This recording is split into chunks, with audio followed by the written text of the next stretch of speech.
I felt tired. I knew I was tired getting into the car. Even though I was, drowsy, I really thought that I was going to make it home okay. I definitely think my guard was down because I was so close. I was 5 minutes away. I'd probably have fallen asleep 2 or 3 seconds prior to the accident. I just closed my eyes, and when I woke up, I was, on the other side of the road. And I was into a guardrail. And I spun around and then backed into a stone pillar and knocked half of that off. But I was lucky. And when the cop had said if you weren't wearing your seatbelt, you would have been dead. And I felt like I was given a second chance.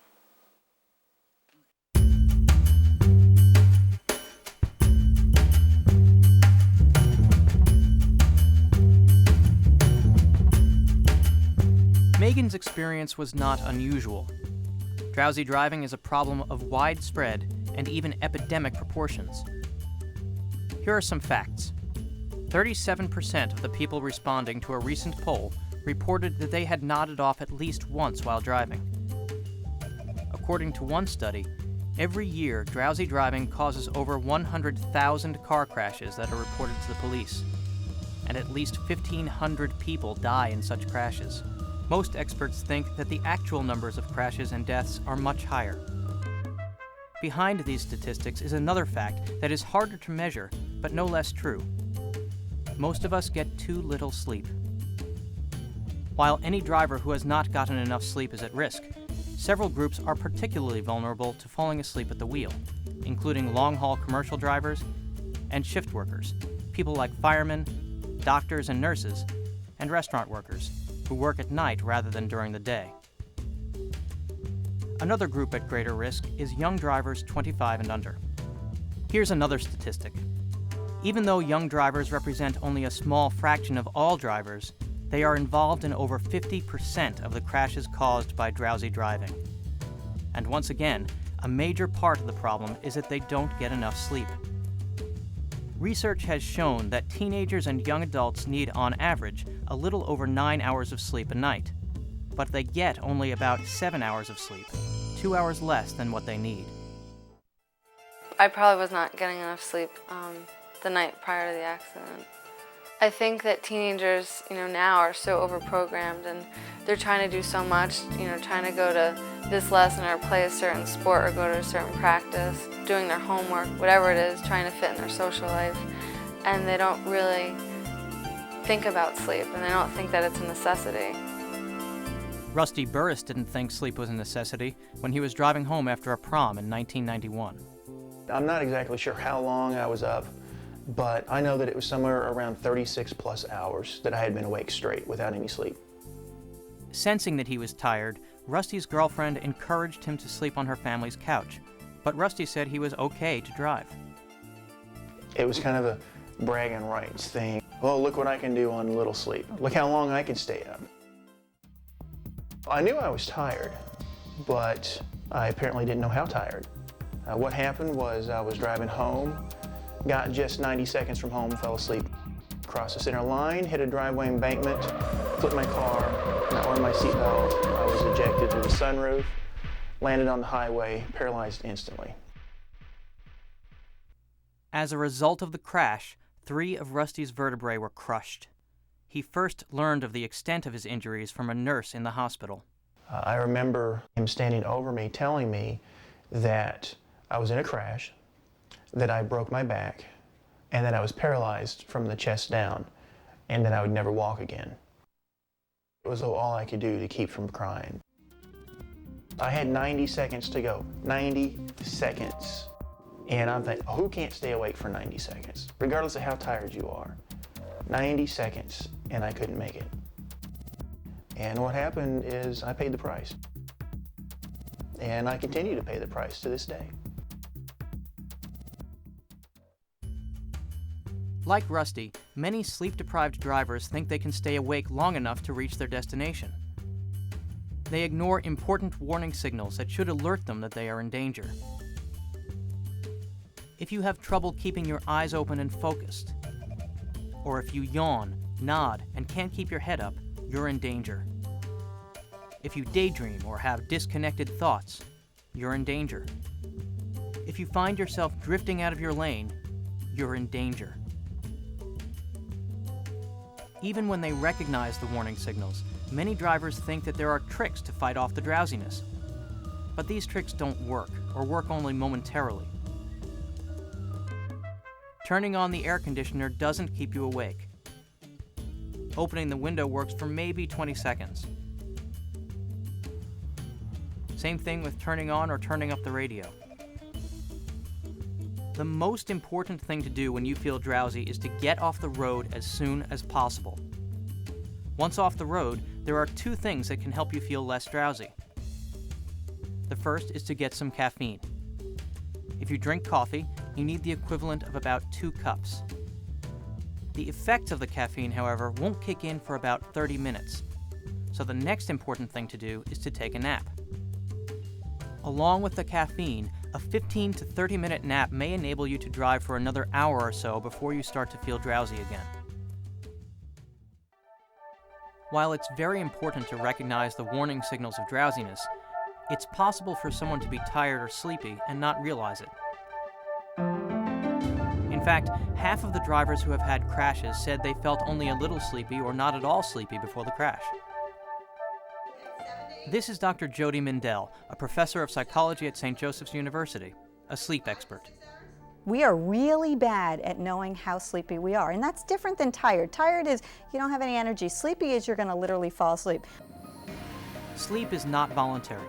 When the brain is very sleepy, it will shut down for 3, 4, or 5-second intervals called microsleeps. You can't will yourself not to fall asleep. So you could be driving along, think you're totally fine, and your brain's going to go into microsleep. So your eyes may look open, you may look like you're driving, but your brain's asleep. And you're not going to see that traffic light, you're not going to see that stop sign, you're not going to see that car pull in front of you. You're going to be asleep and not react to those kinds of things. It's not enough to be on the lookout for the warning signs of sleepiness. You also have to be aware of things that put you at risk, even though you don't think you're sleepy. Have you been awake for 20 hours or more? Have you gotten 6 hours of sleep or less in the last 24 hours? Have you taken any medications that cause drowsiness? Do you have a sleep disorder that prevents you from getting the sleep you need? There are also certain times of the day when the risk of falling asleep at the wheel are greater. Inside our brains, we have a kind of internal clock that helps determine when we feel awake and when we feel sleepy. This internal clock makes us feel most sleepy very early in the morning, but it also makes us feel sleepy in the late afternoon. If you think about drowsy driving, most drowsy driving occurs in the middle of the night, as you'd expect, 2, 3, 4 o'clock in the morning. The second peak time, though, for drowsy driving is in mid-afternoon, between 2 and 4 o'clock in the afternoon, right when teenagers are driving home from school. Another particularly dangerous time is right after a party, or another event where there has been a lot of stimulation. They're having an adrenaline rush, they're having fun with their friends. However, once they get in that car, it's going to all of a sudden hit them, and they're going to feel very sleepy. It's going to mask that sleepiness. It's going to make it so you don't realize how sleepy you are. Driving while sleepy can be as dangerous as driving while under the influence of alcohol. In studies at sleep labs, subjects who had gotten inadequate sleep have participated in driving simulation tests.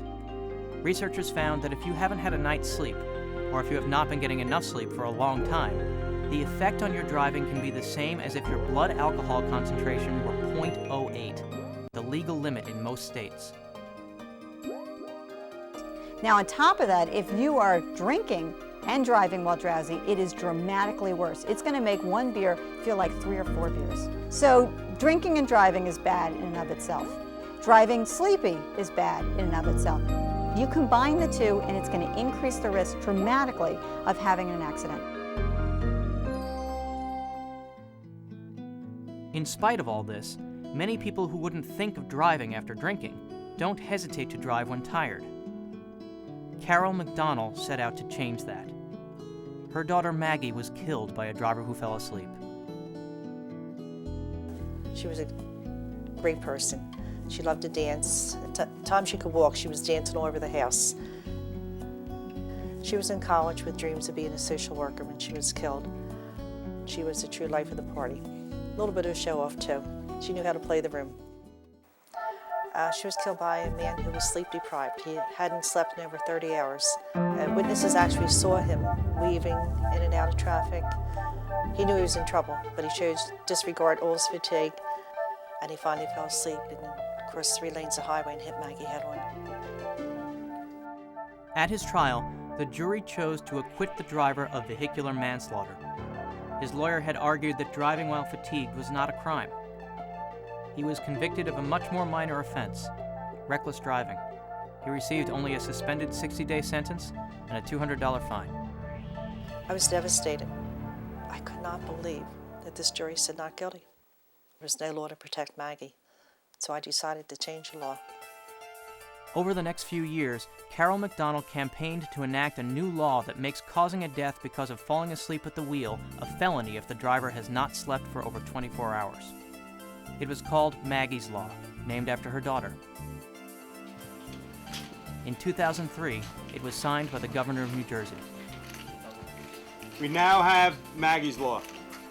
Since Maggie's Law was passed, prosecutors across the country have started to more aggressively target drivers whose inability to stay awake has cost lives. I think people should be held accountable because it's a choice. You know if you haven't slept in 24 hours, you know if you haven't slept in 18 hours, and you know if you're tired. And if you choose to put yourself to the test and fail, and if you fail by killing someone else, you deserve to be held accountable for it. I am Maggie's voice, and that's why I made Maggie's Law.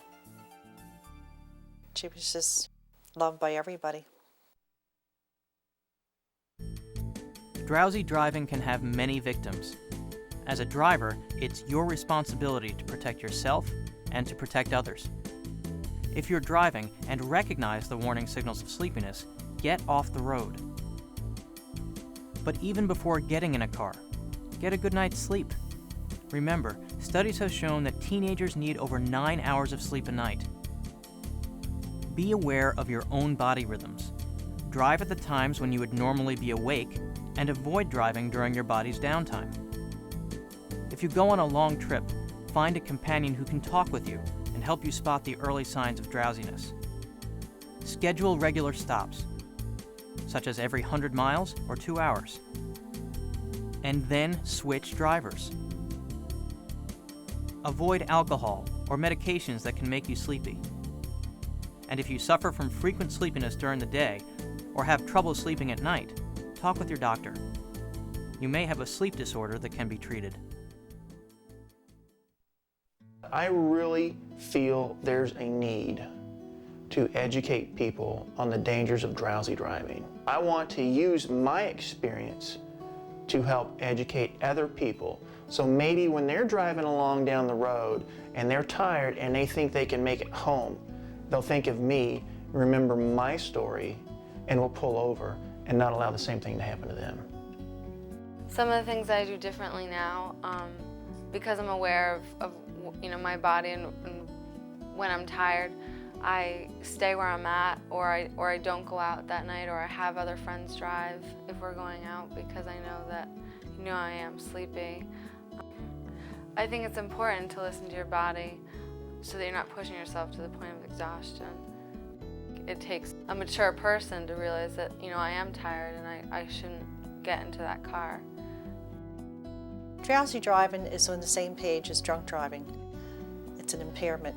You should never drive impaired.